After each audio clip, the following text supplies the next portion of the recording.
Welcome to the BiggerPockets Money Podcast, show number 273, where we interview surgiFI, Dr. David Rhoiney, and talk about starting out with no privilege. Because one, I don't look like everyone else. I don't talk like everybody else. I don't walk like everyone else. And I have a different background. And I'm pretty competitive, right? So I got used to people telling me that you weren't going to do well, that you weren't going to make it. And so I learned how to fight back. And I always ask the question, why not? Why can't I do it? Hello. My name is Mindy Jensen, and joining me today as guest host is Doug Cunnington, host of the Mile High Five podcast. Doug, tell us a bit about your show. Carl, your husband, and I talk about personal finance and other topics related to life after corporate jobs. And that goes into lifestyle topics, side hustles, some FI topics, and we honestly go on a lot of tangents. So there's side conversations all over the place. And we're actually doing a lot more sort of long form interviews with awesome people like yourself, Mindy.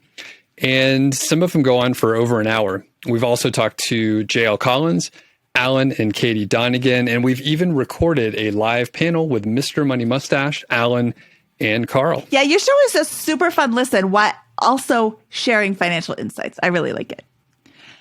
Thanks for joining me today. Thanks for taking time out of your busy day of recording with Carl to record with me. Doug and I are here to make financial independence less scary, less just for somebody else, to introduce you to every money story, because we truly believe financial freedom is attainable for everyone, no matter when or where you're starting.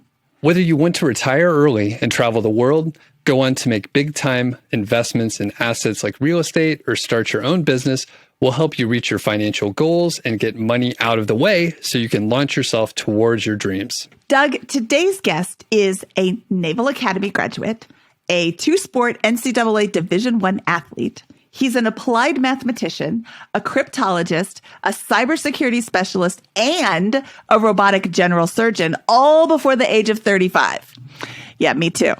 With this kind of pedigree, you would assume that he had everything handed to him, and you would not be more wrong. David Rhoiney grew up financially insecure and for a period of time lived in a car with his mother and brother. He's now using his voice and his success to democratize financial literacy and information, because he also truly believes financial freedom is attainable for everyone, no matter when or where you're starting. Yeah, I'm super excited to hear David's story and just get the full rundown. Yeah, I really like his story. I really like the way that he is so easily tells it. He's had a lot of things thrown at him, and his attitude of, I don't have any other option but to succeed, is not one that everybody shares. And I don't think that he pats himself on the back enough about that. I think he is amazing, and I cannot wait to bring him in to tell his story. David Rhoiney from surgiFI, welcome to the BiggerPockets Money Podcast. I am so excited to talk to you today. Hey, thanks for having me. I'm excited. I'm a big fan of BiggerPockets. Oh, thank you. David Rhoiney is a robot surgeon. So you do surgery on robots? Oh, no, it's more like I use a robotic platform. You know, it's a great opening and sort of icebreaker, because that's immediately what people say, like, oh, you're a robot surgeon? Do you like operate on robots? Nah, I use the intuitive Da Vinci platform to do surgery in a minimally invasive way with smaller incisions, better precision, better vision, right? In order to give patients a better outcome. I should be a freaking rep for Intuitive talking like that, right? You hey, should Intuitive, be. Pay me affiliate money. Yeah, you know what I'm saying? Reach out and I'll connect you, Intuitive. There you go. Okay, so let's start off with your money journey. Where do you consider your journey with money to begin?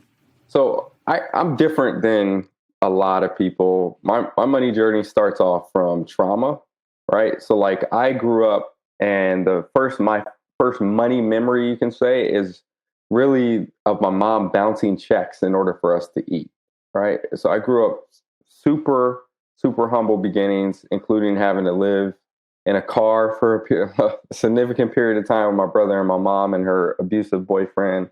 And we ate Burger King Whoppers for every meal when they were 2 for $1. We then went to a homeless shelter, and I've always had a scarcity sort of mentality with money, where I've had to learn how to conserve and save and to survive, right? And so my money journey is still ongoing. I'm still healing from that trauma, but it's a traumatic one to start with. So when did things start to turn around? Obviously, you have a very sort of impressive background if we look through your resume and that sort of thing. So, yeah, can you walk us through sort of the journey from the humble beginnings, as you mentioned, to maybe not where you are today, but maybe through, up through college or so, to give us an idea how that journey went?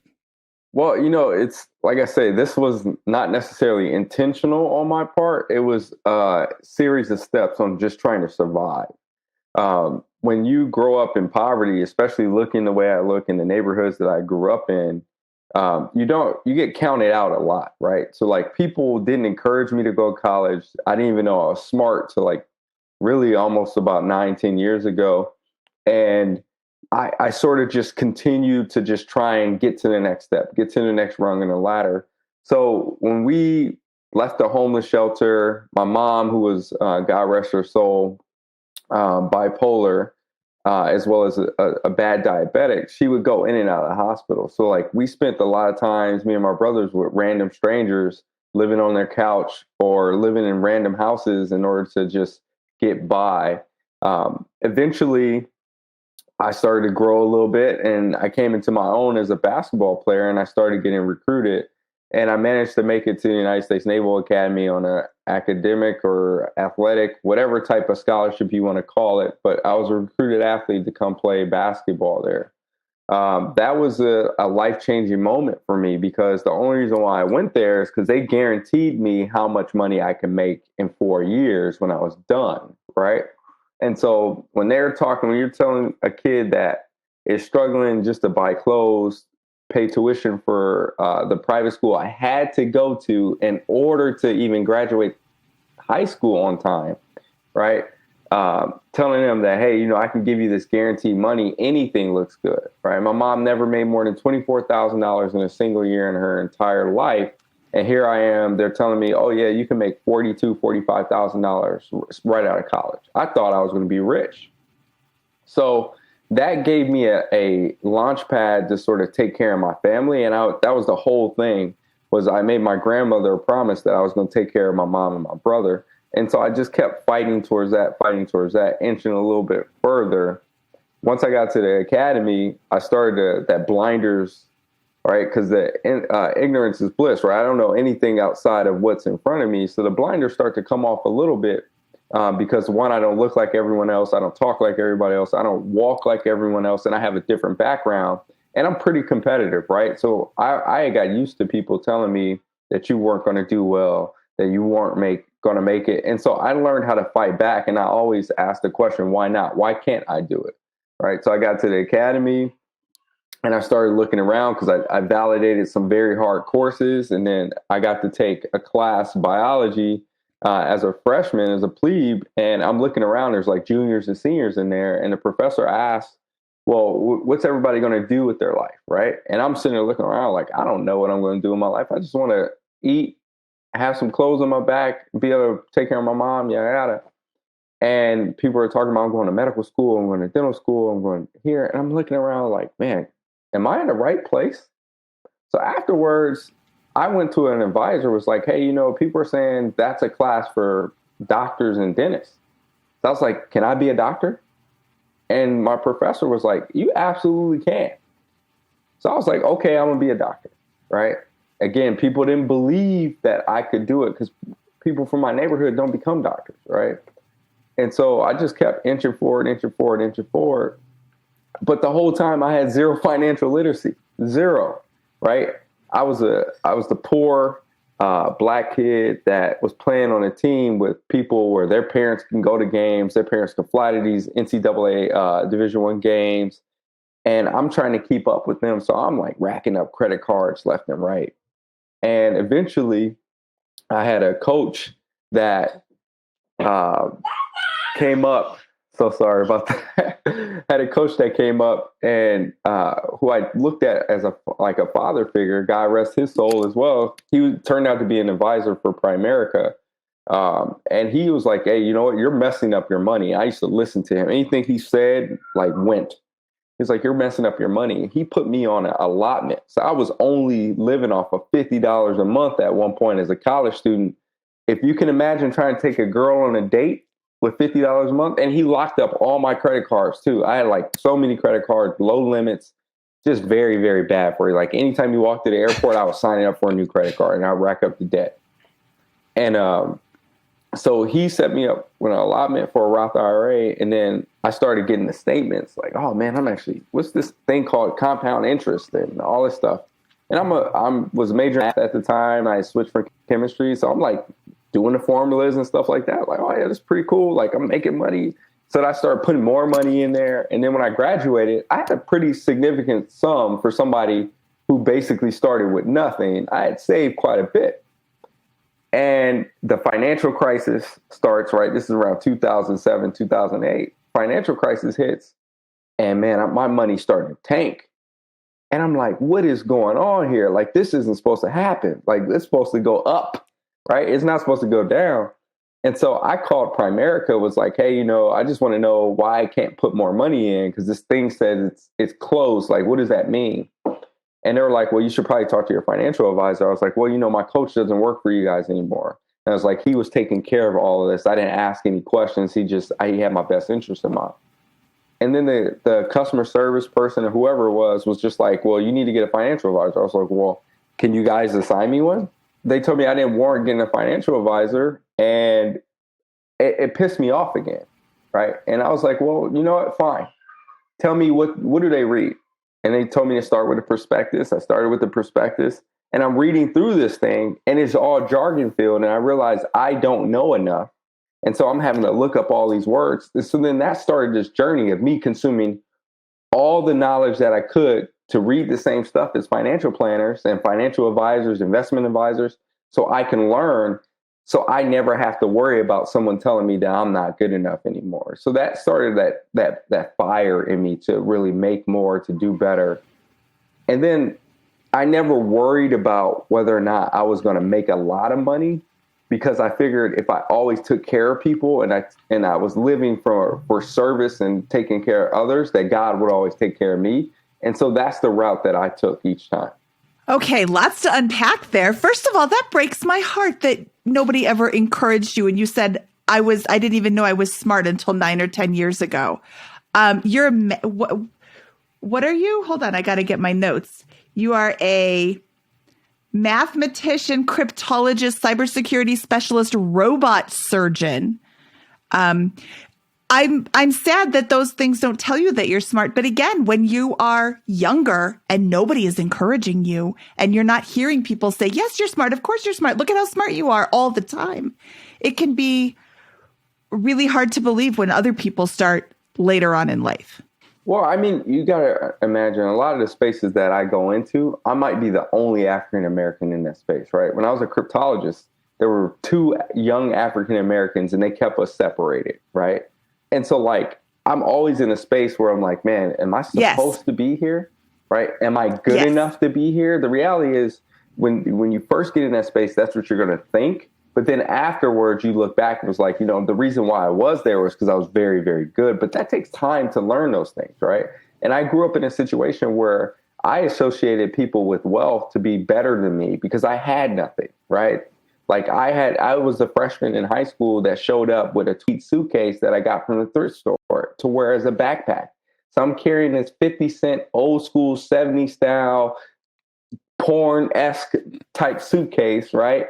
That you would think that I'm some old businessman, right? That's carrying a suitcase to use as my backpack because I couldn't afford a backpack, right? So those things are a little bit embarrassing. I was a little bit embarrassed in that scenario, and I was always trying to sort of fit in when I didn't really fit in, right? Because I wasn't like everyone else. And I didn't feel that whether or not that I was smart, I never got the chance to really think about that. All I was thinking about was I got to work harder than everyone else in order to make sure that I stay in this spot that's giving me money, that's giving me an opportunity. And then what I realized over time is I just kept chasing hard problems, right? I chased the thing that everyone else didn't want to do. Because again, I get pushed to the back of the room, right? I don't look like everyone else. I'm not getting the same opportunities as everyone else. So then I had to make my niche being the thing that everyone else didn't want to do, right? So being in cryptology, I ended up doing a lot of stuff that people was like, oh, that's too hard, right? Or that problem's unsolvable. And I'll just be like, okay, I'll take a crack at it. And I just work and work and work. And now it seems like a lot when you look at my resume. Even I was like, man, I can't believe I did all this stuff. But in reality, I didn't have a choice, right? I kept getting opportunities taken away from me. And the only way for me to even get down and have some semblance of job satisfaction or whatever was to try hard things. And it kept taking me a different path. Originally, I was a chemistry major, right? And I got forced to move out of chemistry because my basketball coach said it was taking away and a distraction from the team. So he made me switch majors or I had to quit basketball. I had identified myself as a basketball player, not as an academic, whatever. And I was just like, okay, I'm switching to something easy. And math came easy to me. And that's all I thought about. I didn't think about how technically an applied mathematics degree from the United States Naval Academy is a very hard degree to get. And people pay attention to those things. That didn't matter to me. I literally, after graduation, I threw my degree in the trash. Wow. That's the truth. I honestly threw it in the trash because I was like, I don't know what this is for. I couldn't understand the semblance and the meaning of it. I understand it now, but that's the honest to God truth. If you come in my office, you don't see any of my degrees on the wall. It was hard for me to acknowledge those things. I want to celebrate your success because getting a math degree is above my head. Getting a math degree is hard. Getting a math degree says to the corporate world, the hiring world, the business world, that this guy is really, really, really smart. And that math degree is going to open up a lot of doors. If you decided not to be a robot surgeon, if you decided to do something else entirely, having a math degree is going to say this brain works in a different way than somebody who gets a different degree, their brain would work. And it doesn't make it this different degree worse than you. It's just different. Your mathematical mind is like you're an analyst. Anybody would hire you as an analyst in a heartbeat because you are like, what's a cryptographer? First of all, I don't even know what cryptology is. So cryptology, if the easiest way to think about it is like the World War II code breakers, right? Enigma. Oh, okay. Yeah. So signals intelligence, things like that. So my thing in that realm was cybersecurity. And that was one of those things that I got put into and I got a chance to do it, but they didn't believe I was going to do it. My boss put his job on the line for me to even get that opportunity. Wow. And what was the path from your math degree to the cryptology? Well, I originally started in a Navy nuclear community. So I passed the nuke interview, and which is like this random thing. And again, I only did that because they were offering a bonus, and the bonus money could have helped my family, right? So again, you see the carrot and the stick. I kept chasing this carrot of I need more money for my family, so let me go do whatever's offering money. And I just did whatever it took, studied as hard as I could or whatever. And I just magically got through these doors and I kept getting to the next step, right? So I started there. And the only reason why I didn't make it to a submarine or anything like that was because my medical waiver never got submitted. And so I ended up with basically no job after completing one of my courses.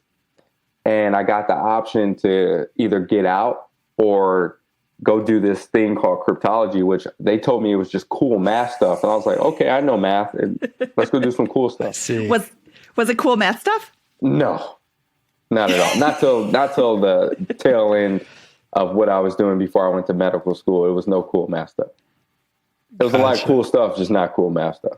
Okay, so for those of us who haven't been in the Navy, does going to the Naval Academy automatically mean you're in the Navy?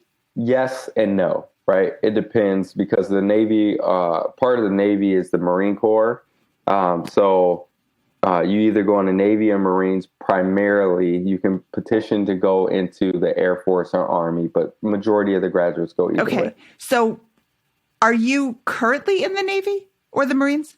I am. And let me caveat this. Nothing I say here is representative of the United States Navy. I am speaking on behalf of Dr. David Rhoiney. I'm not representing the U.S. Yes, thank you. Okay, I'm glad that we had that opportunity to give that disclaimer to you. Okay, so when you graduate, the Naval Academy is like college. That was where you went after high school. So Yes. you graduated from the Naval Yes. Academy, and you shared the story of signing up for a credit card every time you were in the airport. What sort of debt did you graduate college with? Oh, so I graduated. So at the Naval Academy, they make you take what's called a career starter loan. It's a 0% interest, 30, at the time, it was 0% interest, 30 or 35,000. Then I took another loan, which was another career starter loan, was like 5,000. And it signed you up for a life insurance policy that you paid off, whatever. So I had probably close to 70,000. I bought a new car, right, before I graduated. Because the place I was supposed to move, I had an F-150 that I was driving. It was way too big to be going around South Carolina in an F-150 at the time, and gas was outrageous. So I bought a Volvo. Bad decision for me because that was the worst car I ever owned. So I had about 70,000 when I graduated. And a full ride scholarship, so you didn't have any student loans. That was just all credit cards and car loans. No student loan. Okay. Mm-hmm. And after graduation, what year is this that we're talking? 2007. 2007. Okay. So after graduation, do you immediately go to medical school? No. So I did the Navy nuclear power community stuff for about 6 months and then switched into, probably about 4 or 6 months at some time frame in there, and then switched to the cryptology community. And then about 3 years later, went to medical school. Okay. So what was your financial position going into medical school? This is going to be like 2010? Mm-hmm. Okay. Well, it was pretty good at that point because once I made the decision to go to medical school, I went into overly save mode. And so I just saved everything I could because I got this singular focus. Like that was the only thing that mattered. I wasn't buying anything. Everything was devoted towards saving so I could pay for things associated with the medical school process, because the medical school application process is actually prohibitive if you don't have money. It can be very, very expensive. I'm talking about 5 to 10 grand expensive. And that's not having the amount of money that you might need in order to apply broadly, because I wasn't a great candidate because I didn't study at the Naval Academy. I never failed any class, never really tried too hard at the Naval Academy. But so my grades, I know, were lower. My MCAT score was lower. So I knew that I needed to apply broadly. In order to apply broadly, it was going to be a lot of money. So I saved like crazy. And I probably should have paid off more debt. But if I got into medical school, I had like a $35,000, it might have been close to $30,000 like sign-on bonus for going to medical school for taking the Navy scholarship. So it was something crazy. So 2010, you get into medical school. You've spent all this money applying to medical school. You get in, you get your $30,000, $35,000 in like a stipend. Well, so I got a sign on. I can't even remember with that. I just remember it was between me selling back all of my vacation time and whatever bonus they gave me, which was pretty significant. It was like 35,000 roughly. And then the military paid for me to go to medical school. Oh, so you didn't graduate. So I went to medical school on an HPSP scholarship. It was a health professions scholarship program where the military pays for you to go to school. It doesn't cover all of your costs, but it covers probably a good significant portion of it. And then are you required to continue on with the Navy when you graduate? Yeah, it's about a year for year commitment. So if they pay for 4 years in medical school, you owe them 4 years back. But obviously I had been in for a while, so it wasn't that big of a deal for me. Okay. I didn't know anything else. And can you talk about the decision-making process to go to medical school? It sounds like things were going okay with the job in general. So yeah, why switch careers essentially? So I made the decision to go to medical school because I wanted to feel like I had a tangible like result of helping people, right? Like being in the field that I was in cryptology, it's secret squirrel world, right? So people don't even know that you exist and they don't even know that you're going to help them. And I really wanted to feel like I can see the results of what I was doing, and I wanted a hands-on thing. and I wanted the ability to impact more lives. So I felt like becoming a doctor would be the best bet. I honestly had no clue what surgeons made. I literally had no idea. All I knew it was something hard that people said I couldn't do, so I was going to do it. Well, and that makes me look at sort of your career trajectory and where you are now and where you came from, those, tough years growing up, and you're sort of moving to, maybe not bigger challenges, but pretty large challenges and long term. So how did you keep motivated? How did you push through? It sounds like you weren't always welcomed in the different environments that you were showing up in. So how'd you keep motivated, especially with the really long-term goals? Well, I mean, at the end of the day, what other choice did I have, right? Like, if I didn't succeed, what happens to my mom, right? Now, my mom's passed, but if I didn't succeed, there's people who were looking up to me, right, to be an example. Like, for instance, my brother who's older than me said that I was the motivation for him to keep going, right? Because he kept seeing me do hard things. So when he told me that, I was like, man, I can't give up. And then the other thing is, my mom used to always say is, are you going to give people the satisfaction of knowing they got to you, right? So like, you're telling me I can't do this. Am I supposed to give you that satisfaction? I'm too stubborn for that, right? And so at the end of the day, I didn't have a choice. What else was I supposed to do? At the end of it, I don't have a fallback plan, right? I don't, because I don't have that support network. So my only choice is to keep going and to be successful, because if I'm not, then it's all over. Like, there's no reason for me to be on this earth, right? Because I'm falling right back down. I started literally with negative. When I went to the Naval Academy, we became homeless again. My mom got sick again. She stopped paying the bills when I was away, because I was the person responsible for paying the bills. I lost everything. All my clothes. I had no home to go back to. I had no pictures from childhood, nothing. Right. And I literally sat at the Naval Academy, and I'm just like, well, I don't even know what home is anymore. Right. So like, every step of the way, I've been the one, but like, okay, you know what? I have to put another foot forward. I have to put another step forward, because I didn't have a choice. My back's always been against that wall. Wow. That's heavy stuff. And I wonder, and feel free to skip this question, but like, did your teammates or some of your close network at the Naval Academy know some of the struggles that you were going through at the time? Well, I mean, you have to understand that people, I mean, you're 18, 19, 20-year-old kids, right? So like, you aren't going to be as mature to understand. So I got teased a lot, right? Man. I got teased a lot. People made fun of me a lot, right? Because they couldn't understand. They couldn't relate to what I had been through. They couldn't relate to the trauma. And let's say I get defensive earlier, and I feel like I'm a caged animal, and I have to like respond, because I've always had to be defensive in order to save myself, right? So they're not going to respond to that. So like, I didn't, from that aspect, I have very few teammates who are very supportive of that. So I hear you. I know what you're saying. I'm totally understanding what you're saying, but you're saying, what other choice did I have but to continue forward?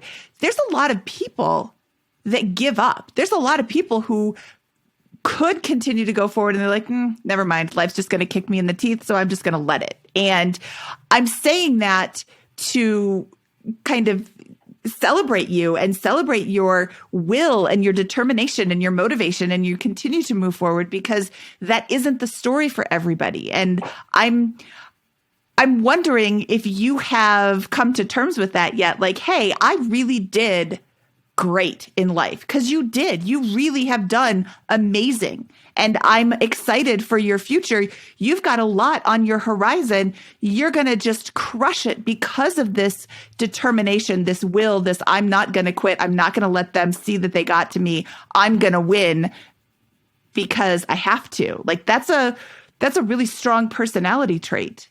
And I want to celebrate that. I want to say, that's great, because you did absolutely have a choice. You could have said, it's not going to work out. That's where I hit the genetic lottery, right? Because I don't look like my mom, but my mom was that was her. That was her personality. She had been through 10 times worse than what I went through as a kid, right? And I don't understate that or anything like that. I have nothing I can complain about with the stuff that my mom went through, and she survived.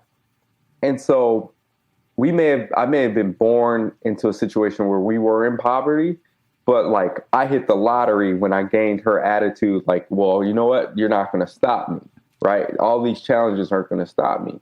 And the other thing is calling it quits is the easy thing to do, right? It's super easy to do that. The hard thing, right, is actually to keep going forward.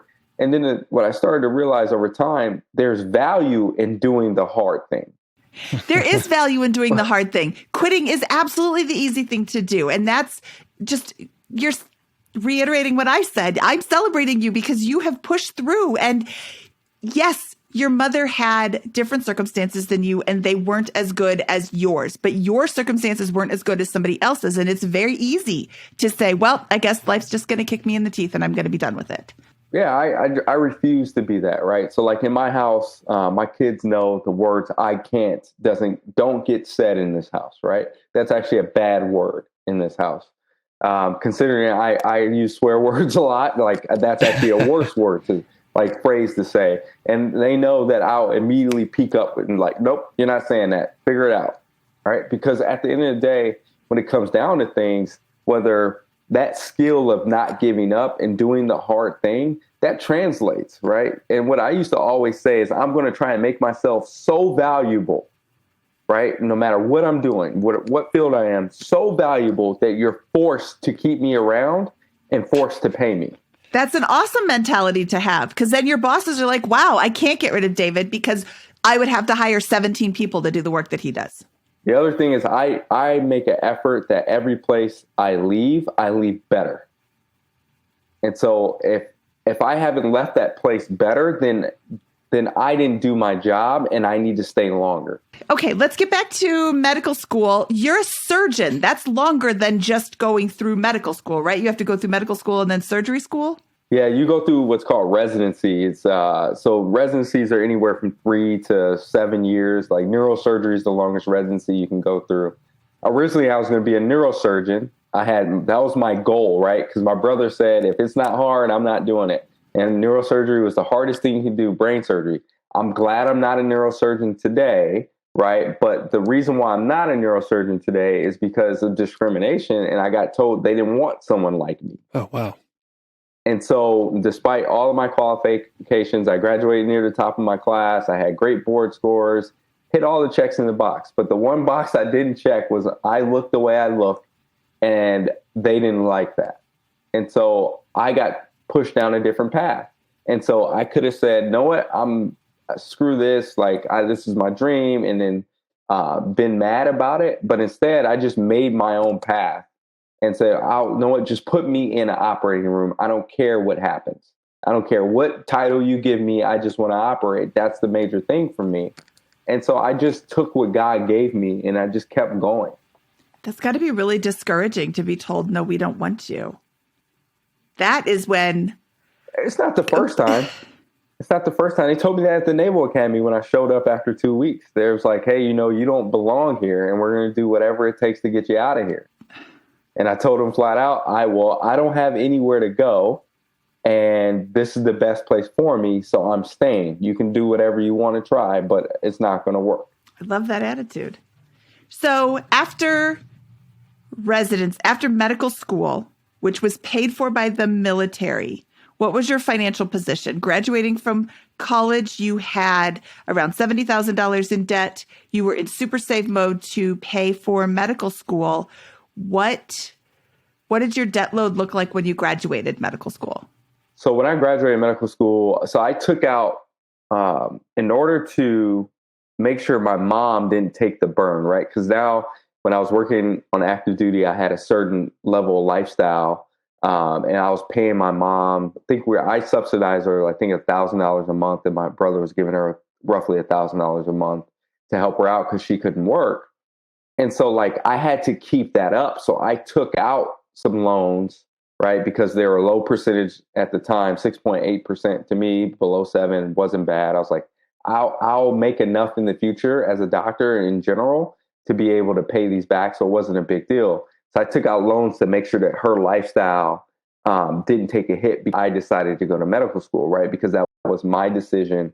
And I had already took this thing on to help make sure that her lifestyle was okay. And so I graduated, I think I had about 70,000, right? Because the thing they don't tell you about medical school is during your fourth year, when you have to go interview and you have to stay in these hotels and the rental cars and stuff, that's all on you, right? Most people have to take out loans their senior year, and that can be 30 to 40 grand that of an expense, depending on how many interviews you do and how many rotations away from your house that you do, right? And that's a hidden cost of medicine. The other thing is our board exams, which in medical school, you're going to take 3 board exams, right? Those can cost altogether about 5-6 grand. So now you're taking out loans for that stuff, right? And then you have to account for the fact that after you graduate medical school, you're not making any money yet because you haven't started working in residency. So you need money to be able to transition from being a medical student to a resident, and you have to move wherever your residency is, and you have to move your whole house. So then that costs money. So by the end, I had about 70,000 when I started residency. Is that the 70 on top of the 70 that you already had, or had you paid off the other 70? I had paid off the other 70 because I was like, well, I had these bonuses. I was like, well, I'll just pay everything off. I paid off my car. So at the beginning of medical school, I had 0 debt when I walked in. So I started from a pretty good place, right? So I started in heavy debt. I was like, I lived a pretty frugal lifestyle unknowingly to me. And then I paid off all that debt and got in debt again, which was good debt this time, right? Because this was me investing in myself, right? So now I have a degree that's worth X amount of whatever. And so I was like, I'm getting pretty good at this business stuff. I'm starting to learn a little bit more. I was like, well, fine, I'll just negotiate it into my contract, right? Whether I'm going to get a student loan repayment or not. Because when I got into medical school, the first thing I did was start asking every doctor I saw about the business side of medicine. What would they do differently? How to think about contracts? How do you get paid? How does the health insurance work? How do you negotiate all these things? So I started learning that stuff from day one. That's huge. I mean, look at how far ahead you are at the end of your med school, beginning of your residency. You're head and shoulders above all the people that you just graduated from school with who didn't talk about any of that stuff. Maybe they take the first job that is thrown their way because they don't know anything about this. They don't know that you can negotiate all of these things in there. So what did you negotiate into your residency? Can you talk about that? So in the residency, there's no negotiating that you can do, right? Because it's a standardized contract. But for me, like, I knew that after my 4 years in the military, after I paid them back, now I've got all my power back, right? Because now I'm like, well, I can go to the highest bidder if I want. I can go to the lowest bidder if I want. And so now I'm starting to approach that next tier. In 2023, I'll be able to say, hey, you know what? Actually, do I want to sign a new contract with the military, or do I want to go somewhere else? Or do I want to go in the middle of nowhere? Stuff like that. And I'm getting back to that. But like, that was years of preparation and understanding what the landscape looks like. And so it sounds like you were slowly getting a handle on your finances, paying down the debt, and then starting in a much better position. When did you start thinking about either financial independence or more about personal finance, where you're thinking, hey, I not only understand, but I'm going to take this farther and I'm going to like own this situation? Well, the thing that will make you do that is have a kid, right? Because, man, I remember me and my wife got married in 2016, and we got pregnant shortly thereafter. We weren't planning to have a kid that first year. And then all of a sudden, I sat in the car crying, right? Because I was a resident, and I'm like, I don't know how I'm going to do this, right? Like, we're just trying to make it. I'm working a lot. I'm frustrated. And I'm like, how are we supposed to add another mouth? And that's when I was like, okay, total shift. I'm either going to hit this wall and fail, or I got to figure something out. And so then I was like, you know what? I have a lot of skills that I've obtained. I'm going to figure out how to start making extra money. And then I got on a BiggerPockets forum, was like, okay, what's this real estate investing thing? because I started hearing about it on HGTV, right? And so like I'm looking, I'm like, well, how do I do this? I stumbled upon BiggerPockets, and then I started like reading all the stuff that's there, and I'm consuming book after book after book after book. And I'm like, you know what? I have to, the thing I need to get to is financial independence, so I never have to worry about what this situation will ever occur again. So you read all these real estate books. You now own how many doors? I don't own enough, I tell you. So I have two doors, and both of them have been house hacked. And one of them I'm currently living in, which I think is probably going to be our forever home because I really like this house. But what I did is buy correctly, right? So I bought in an area. Each time the house that I negotiated, right? So I used a VA loan the first time around, and the sellers paid our 90% of our closing costs. And so we only had to pay, I think, $5,000, right? But that house we bought in 2017 has about 150,000 in equity right now, right? And so we started with about 9,000, and then we through appreciation in the market, and then I knew that they would be expanding out to that area eventually. So time has started to sort of allow that house to appreciate. And then the other thing is I have a tenant in there, and we cash flow a pretty significant amount above the actual mortgage, because my VA mortgage is low, and that size of a house actually commands a higher rent. So there's a pretty good margin right there. And it's a newer house, right? So like my capital expenditures, and I'm not having to worry about putting a roof on right now. The appliances are fairly new, things like that. So like my numbers worked out very well. The house that we currently bought, which I bought sight unseen, my wife saw the house twice, and then I was out of the country when we bought the house. Well, we bought the house, and it immediately appreciated because of sales in the neighborhood. Now it's worth 70,000 more than what we paid, and that we bought the house in May.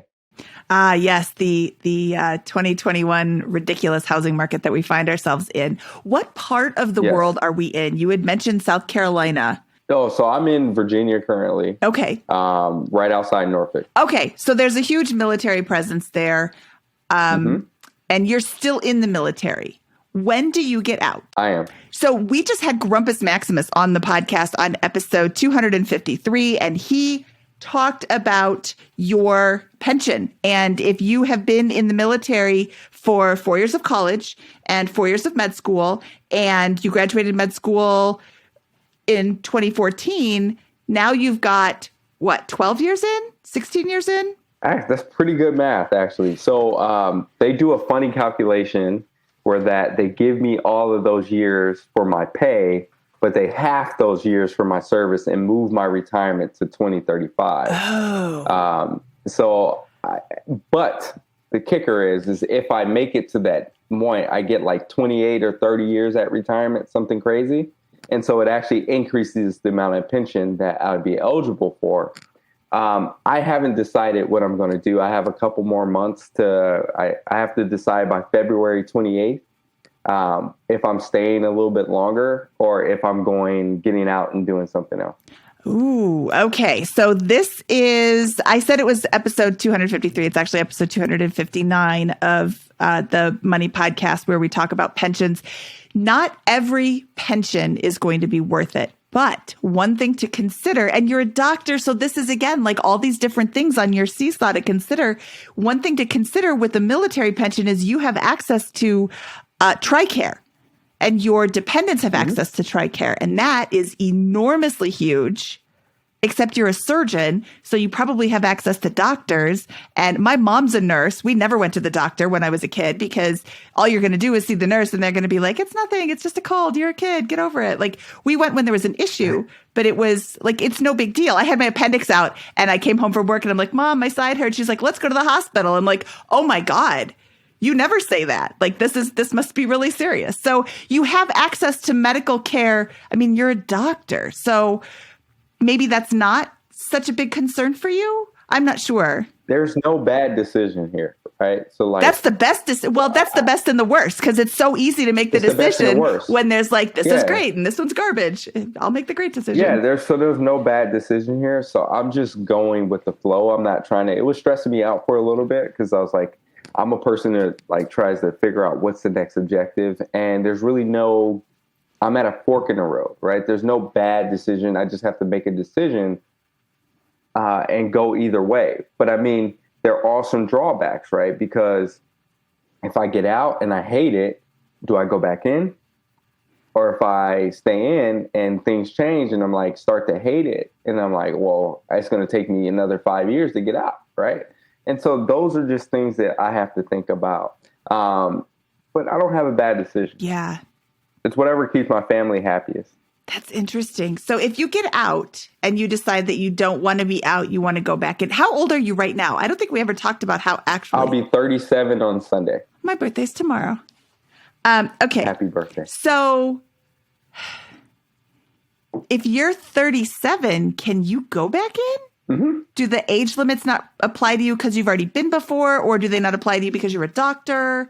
It's a little bit of both, right? Because I have a rare skill as a surgeon. You kind of can't be choosy on who you're taking. And so as long as I'm in shape and I can pass muster, then someone will always take me. Okay. Oh, that's interesting. You really don't have any bad options at all. Mm. And then if you do get out and you decide you want to go back in, does your next period of time get added to the other one, or you don't start over, do you? No, my previous period is added to my to the new period. Okay. So what would you do if you left? I don't know, because there's days that I have 3 loves: finance, technology, and healthcare. And I try my best to be at the intersection of those, right? And so I contemplate a lot of times on whether or not I'm staying in medicine full time, whether or not I want to be a surgeon full time, because I'm actually better served doing a bunch of things as opposed to focusing on one thing, because I might end up getting bored. Well, I was going to say, and this may be related. So you seem like the kind of man, David, that likes challenges. You've talked about like kind of going after challenges and doing the harder thing. And what challenges are you going after like right now? It sounds like, making a decision where you have like 2 pretty good decisions in your path. So yeah, what are you looking for right now to push you hard? Well, so I have this idea to build a early warning system for patients, right? For their medical records, where basically it keeps track of like, hey, you're approaching the age of 45 and your family history suggests that you're a high risk for colon cancer. You should schedule a colonoscopy. Or you're like, hey, I need to go see a doctor. I can look the doctor up and send them all of my pertinent medical history by the press of a button directly to their office. So it uploads to their EMR.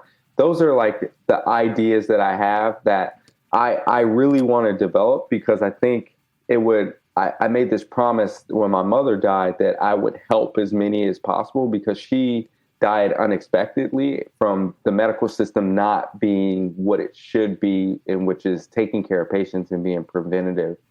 So that's one thing.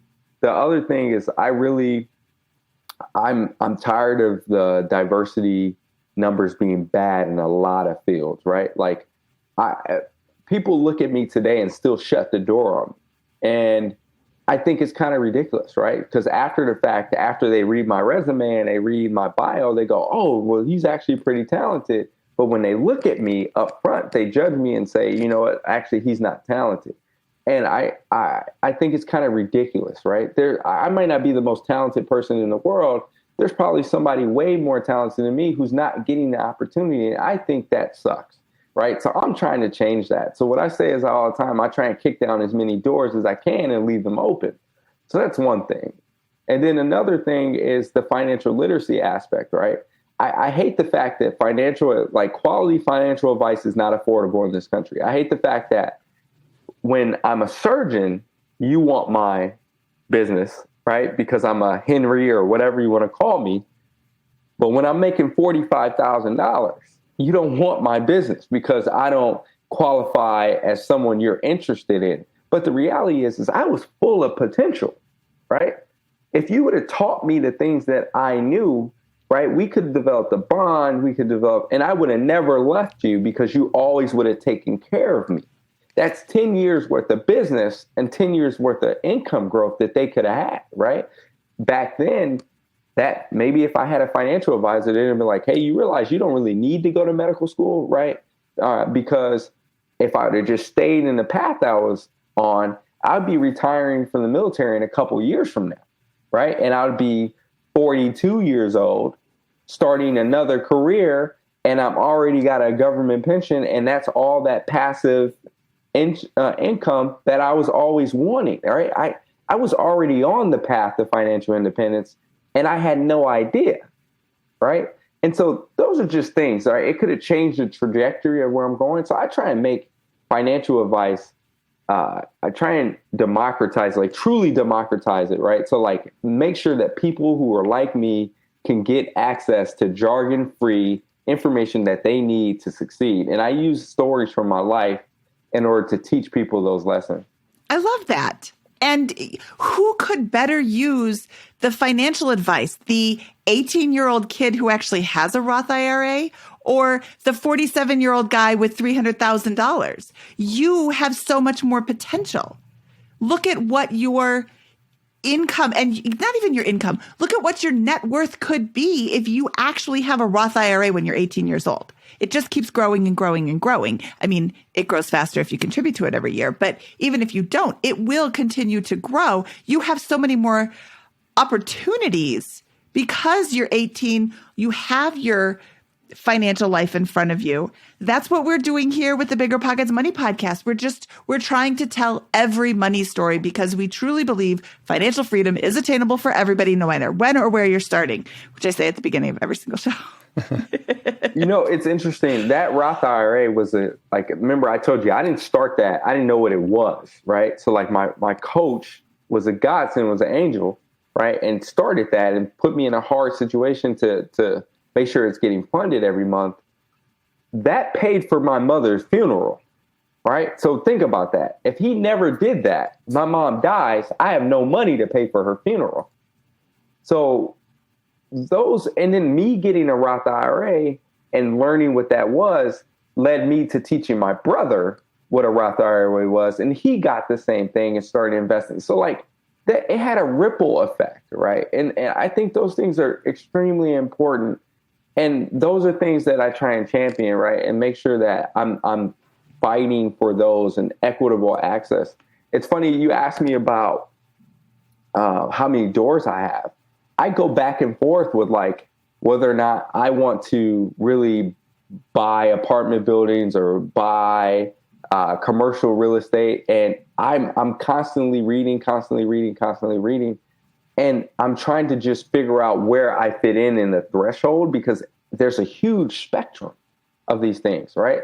I learned 2 years ago or a year and a half ago about mortgage notes. I didn't even know that was a thing until I found it on BiggerPockets podcast. And I was like, oh, wow, what is this? And then it opened, and then I started learning about all these different things. A random 18-year-old's not going to know any of it, right? And you know, people don't know their options for even getting a home loan, right? And even then, the VA loan or FHA loan or was it the NACA loan? Like there's all these little things, right? Or the home first-time home buyers assistance programs in their city. People don't know to look for them. Or the fact that, guess what, that Section 8 voucher that you just got approved for, that actually can buy your home for you if you decide to go that route. You don't have to rent a home. I didn't know that. It was actually intended for, that was the intended purpose for that program. I didn't know that. Yes. That was the original intended purpose for that program. Does it still work? Like if you have a Section 8 voucher, can you use that to pay your mortgage? Yes. Okay, now I have to do some research on that because that's not something that I have It's not well advertised. It's not well advertised, but that was the original intention of that program. I love that. And I am in real estate. I work at BiggerPockets. I talk about real estate all day, every day. And I'm just learning about this now. I need to be a little bit more curious David? Yeah, I mean, to be honest, I'm thinking bigger, right?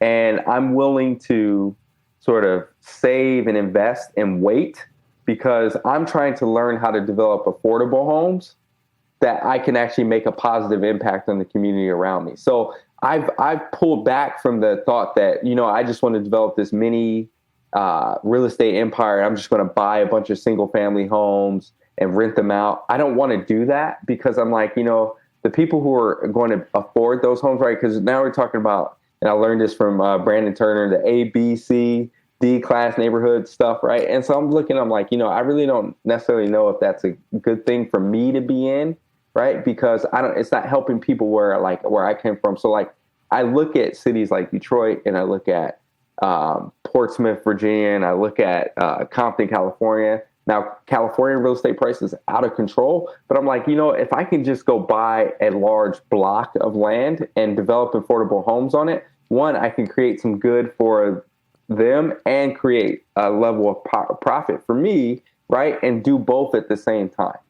Yes. Okay. So there is this this company that is building these affordable houses, and I'm talking like $20,000, but they still look like they're in Architectural Digest magazine. They're really beautiful, and I don't think they have a lot of insulation in them, so they would have to be built in a warmer climate. But how cold does it get in Virginia in the wintertime? I think like it can get some frost, occasional like snow, right? So not real snow, but snow. But it can probably get, I think probably like 32 or high 20s. It gets cold enough, but not a lot. Okay, so that's like your pipes aren't going to freeze at 32 if there's a little bit of insulation, but they'll freeze at 0 if there's a little bit of insulation. So, okay. I will find that link. I will include it in our show notes, but I'll also send it to you because it's a really interesting project. And I'd love to hear what you think about it. Yeah, please send it to me. Like I said, I am trying to learn, which is the reason why I'm trying to like bug this developer who luckily answers my phone calls, so I can learn how to build these things from the ground up in order to really figure out what numbers work. But I mean, everything's just super expensive right now. Boy, you're not kidding. Come out to Colorado. Everybody wants to be here. Well, I mean, there's stuff that I thought would be maybe a couple, like 2 years ago, plots of land that were like $5,000 are probably like $60,000, $70,000 now. It's kind of ridiculous. It's really annoying, actually. Yeah, and then I hear that, I'm like, ooh, $60,000 land, yes. Yeah, I mean, it's the part of the thing about being where I am is it's a great opportunity to have a population that's going to be consistent, but it has its challenges, right? So like flood insurance is a thing here if you aren't paying attention. Yeah. Oh, yeah. We don't have flood insurance. We're in a desert. Plus, we're at like 5,000 feet. Yeah, so you don't have to worry about that. Hurricanes are a thing, right? And so like everything that comes with being on a coast and being technically 4 feet under sea level. So I mean, it's really weird. Like there's places that you're like, this should be underwater, right? That's every time the water like it rises. So.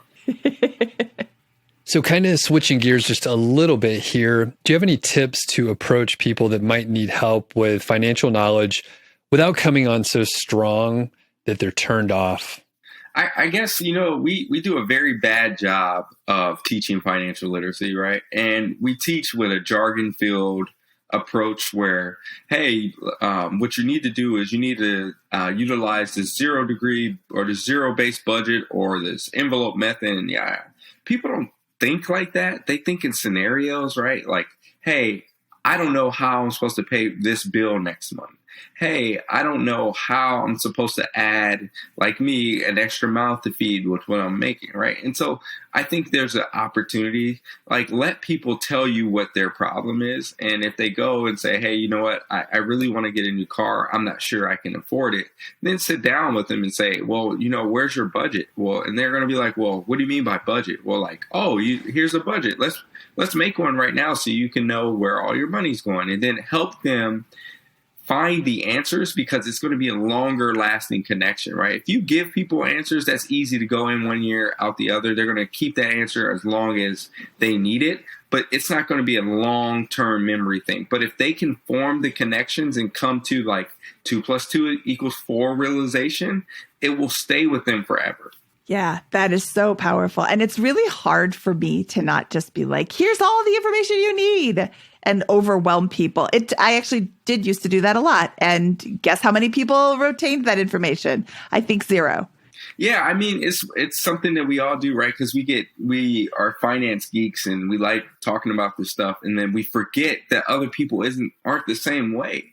So they don't necessarily want to hear about all these things. They just want to hear about how to get from where they are to on the other side of their problem or their issue, right? So they don't need the full financial journey. They just need a snapshot. And along the way, you can give them little nuggets, right, that really they can develop themselves. Because the whole goal is not for you to teach them everything, but to get them to want to teach themselves and continue to ask questions and learn.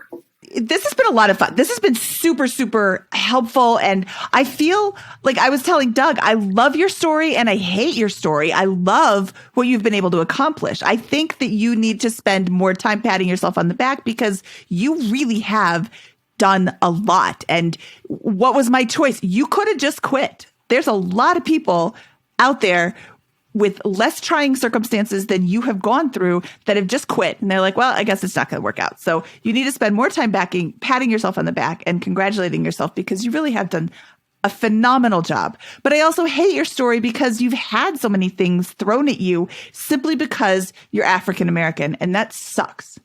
And yeah, it does suck.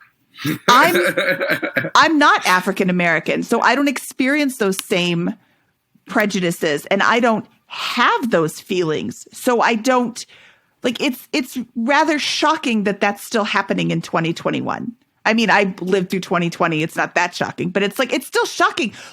You are a surgeon. You are a mathematician, cryptologist, cybersecurity specialist, NCAA athlete, which doesn't really pertain to mental space, but like, and you can't get in the door as easily as I can. I am not a mathematician. I didn't even know what cryptology was. And that's just not right.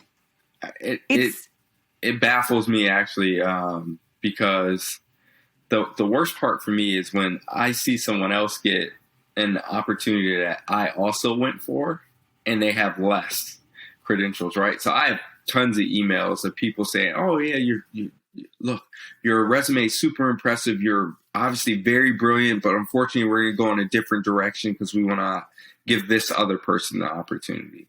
Or, hey, or like at the Naval Academy, hey, you know what? I know you deserve that B, but you're never going to grad school anyway. So let me give this other person a B because they're eventually going to go to grad school. You can just use the C. That actually happened to me.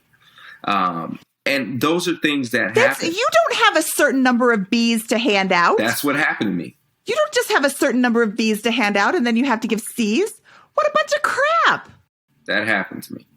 And I'm just like, you got to be kidding me. And I mean, I still, like I said, I get opportunities taken away from me. I get the lack of opportunity. I have to fight for everything that I want to do. I mean, in the last year, I really took a long, hard look at the things that I wanted to do. And I was like, like this venture capital thing sounds fun, right? Like sounds challenging. And so I was like, well, how do you even get into the industry? So I asked a lot of people and I would get doors shut on me there. I still get doors shut on me there. And I was like, well, I guess they don't want me. So like, guess what? I'll just make my own way. And so that's what I just keep doing. I just keep making my own way, and I'm going to continue doing so because I haven't hit the goal that I want to hit. Then I'll really feel like I did something, right? And that goal is 20 million in net worth, not necessarily for the benefit of my immediate family, but for generations. I'm concerned about my legacy, right? My mom died at the age of 49. I'll be 37 on Sunday. And so I think about that. Like, what if I only have 12 more years left, right? What do I want my kids to be able to carry forward? Like, I can't, if I don't start them off better than where I was, then I failed. If my legacy doesn't snowball and that my grandkids can pick up and run with, then I failed. Because I had every opportunity while I was alive to do these things, right? We all have the same 24 hours, right? And I can sit here and complain about what I wasn't given, or I can go out and get it. And so I just choose to go out and get it. I love your attitude. I don't know that I would have the same attitude. I might give up. I don't think that. But that's... I refuse to think that. I mean, imagine what you could do if all the doors were open. You know, that's actually a scary thing. Imagine what we have missed out on.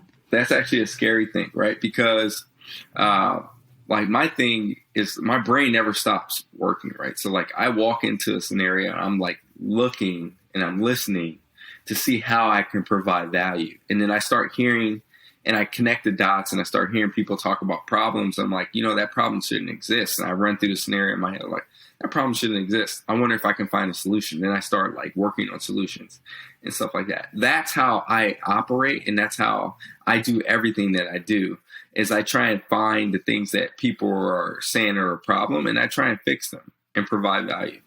Look, imagine what you could do if all the doors were open, and imagine what others could do who did decide to stop.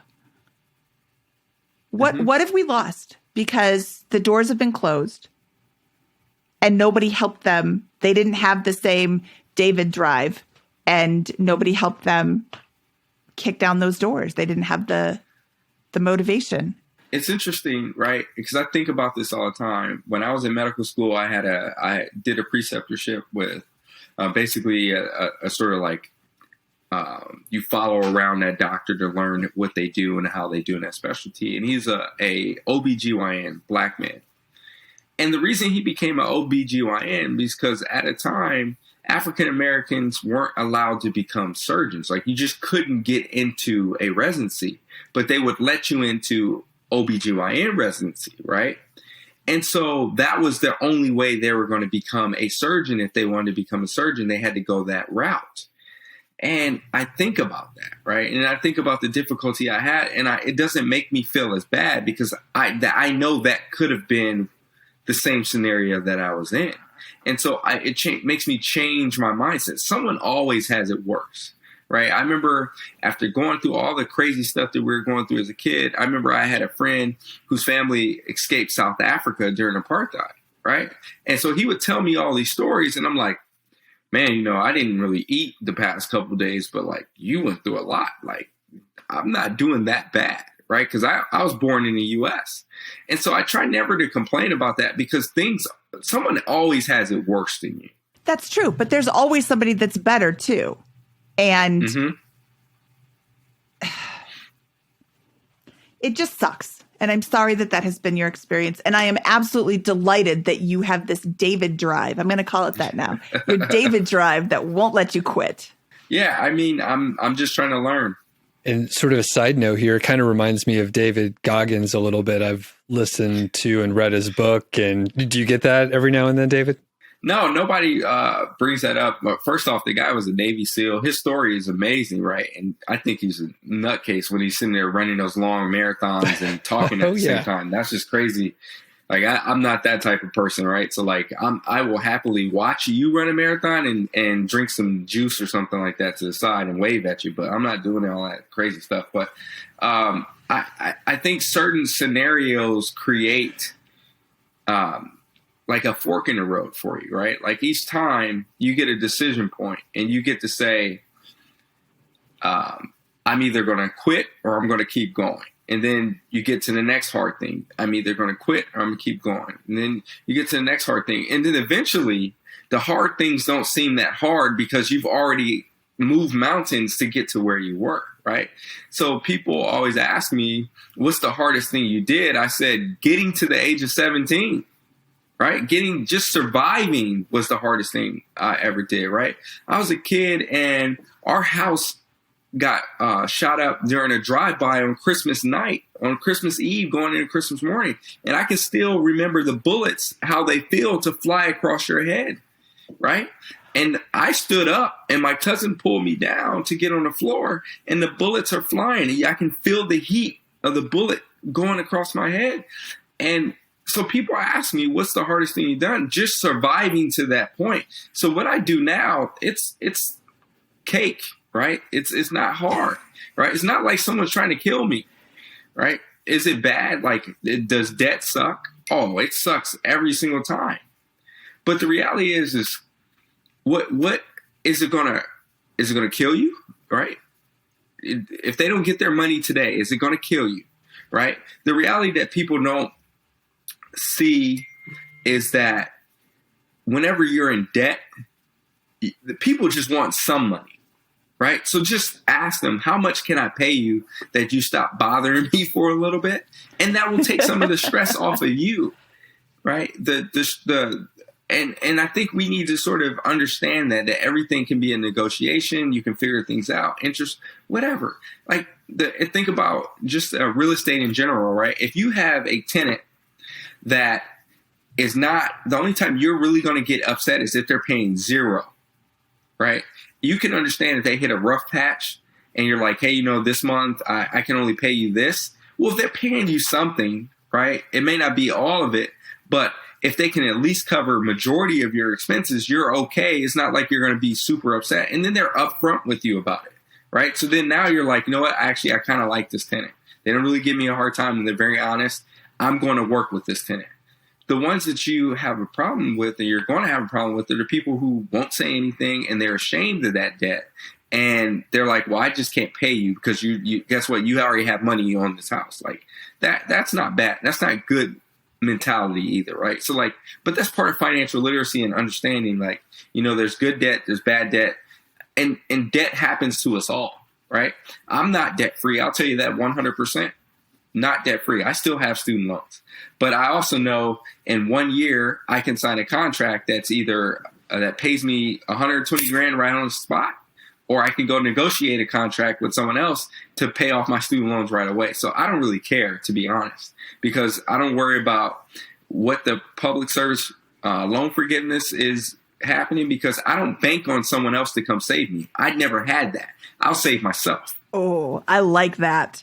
I think that is a good place to end the bulk of our show. But David, we're not done yet. We still have our famous four. Are you ready? Yep. Okay. What is your favorite finance book?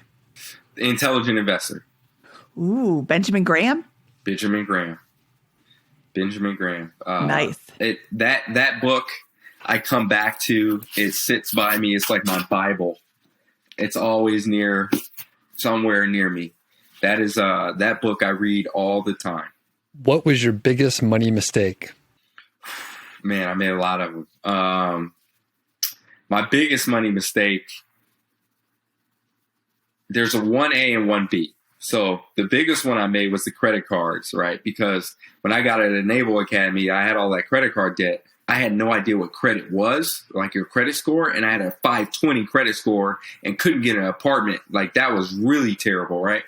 So that's one.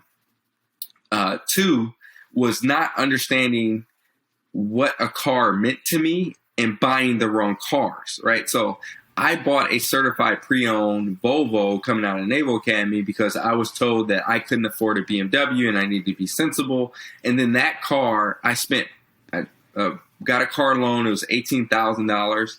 I put another $12,000 into that car because of issues that I had with it, right? And that was a money pit for me. So then I was like, well, and then I got rid of the car a couple of years later.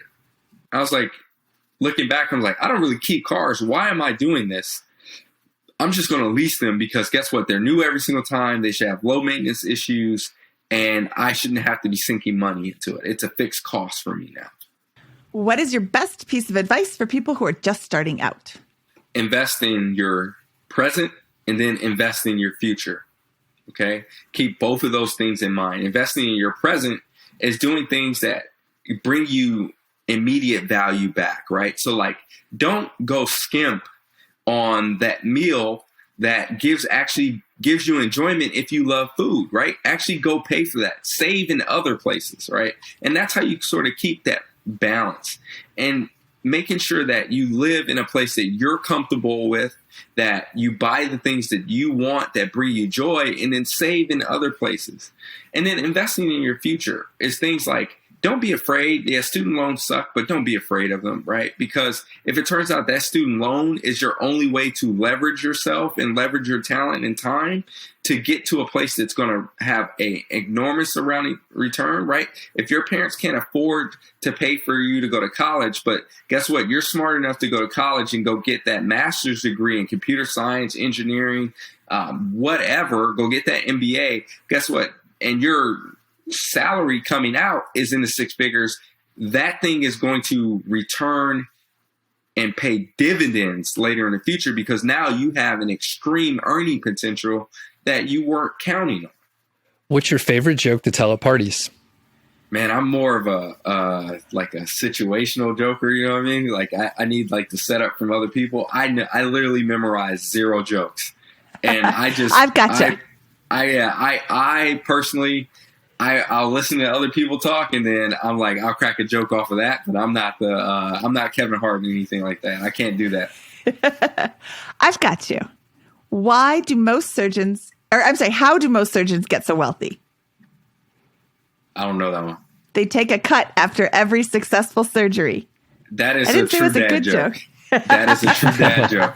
Absolutely. I got to tell that one to my kids. I can't remember them from that aspect. And that I got to tell that one to my kids. I'm looking for more surgeon dad jokes. Why did the string make a visit to the surgeon? He felt a knot in his stomach. Those are quality dad jokes, right? Because dad jokes aren't supposed to be good. They're supposed to be terrible. So they're quality dad jokes.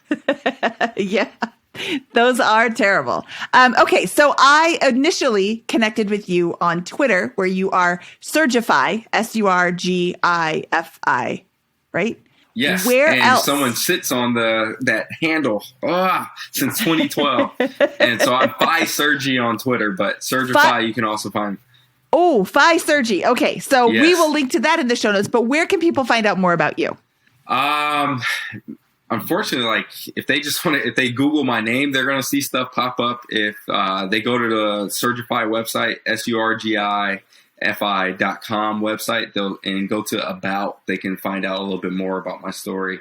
I also have a video on there telling them why I started surgiFI in the first place. Then they can see that video either on Twitter, or they can see the video on the website. I don't hang out I have an Instagram account. I really hang out on there. I like interacting with people, and Twitter is like the way that I can interact with as many people and have as many conversations as possible. I like Twitter too, because I can use it on my computer instead of my phone, which I have terrible eyes. Yeah, I'm not a camera, Instagram, selfie person. It's not my thing. Yeah. Well, David, I really appreciate you taking the time out of Cutting Up Robots to come chat with us. This was a lot of fun. I really enjoyed meeting you, and I really enjoyed our conversation today. So thank you so much for your time. Hey, thank you. And we'll talk to you soon. Okay, that was Dr. David Rhoiney from surgiFI.com. I love his story. I hate parts of his story. And I am so admiring of his never give up, never quit, always move forward attitude. I think that is probably the number one reason for his success. The amount of drive that he has just sort of internally to keep pushing harder. Well, it's not only impressive, it kind of makes me feel like I'm a little too lazy, and it's so inspiring to see what he's been able to accomplish given, setback after setback, and it's absolutely amazing. Yeah, I really, really, really am excited for what the future holds for him. I'm super excited for that affordable housing idea that he has, and I can't wait to see him bring that to success, just like everything else he's done has been successful. I have no doubt that he will also succeed in that as well. This episode did run a little bit long, so Doug, I think that we should get out of here. Let's get out of here. From episode 273 of the BiggerPockets Money Podcast, he is Doug Cunnington, and I am Mindy Jensen saying, gotta bolt, Colt.